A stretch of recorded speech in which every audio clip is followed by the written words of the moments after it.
Good morning and welcome to Let Us Reason Together's daily devotional. Today is July 17th, 2025, and we had kind of a rainy night last night here in Wichita, so that's why I'm standing up. There are no dry seats out here by the pool, and so today's devotional is going to be kind of a short one. The title of today's devotional is Grace That Sings, and the verse is a kind of a well-known verse from Psalm 40, verse 3, that says, "He put a new song in my mouth, a song of praise to our God. Many will see and fear and will trust in Yahweh." Well, David is the author of Psalm 40, and he proclaims a really profound truth. He put a new song in my mouth. And I want us to focus on the He, what God did. There is no human achievement that David is talking about here. Salvation is entirely the work of God. The new song that David sings is not self-generated, but it is genuinely given to us by God, by Yahweh.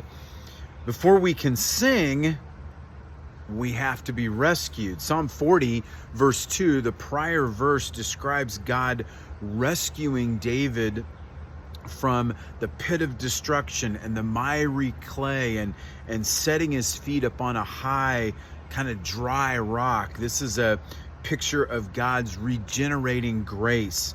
We do not climb out of spiritual death on our own. In fact, we're incapable of doing that. We are, as it says in Ephesians chapter 2, we are dead in our transgressions and sins. So God inclines, God hears, God delivers, and then God gives us a song. He transforms our life. Now, this new song isn't just private worship, but it's also public testimony. Many will see, not just hear and fear and trust in Yahweh. God's redemptive work in one soul, in one person, becomes part of his broader providential care than to draw others to himself. So in other words, when people see how your life is transformed by the redemptive work of God, then they are drawn to that as well. God uses that in his sovereign will to draw others to himself. The transformation of a believer becomes a means of grace for others. So in a world that glorifies self-expression, Psalm 40 verse 3 reminds us that the most significant thing that we can declare is not our own story.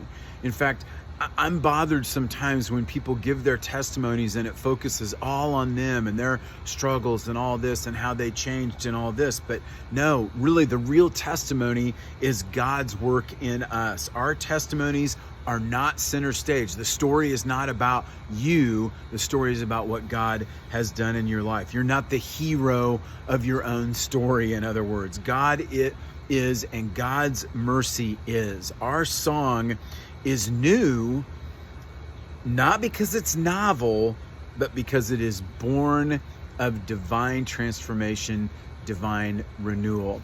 Well, I hope that this has been helpful to you this morning, that it's helped you grow biblically, to understand God maybe a bit more deeply today. If you like this, if you would share it with others and like it on our YouTube page as well, that would be great. Thank you and have a great day.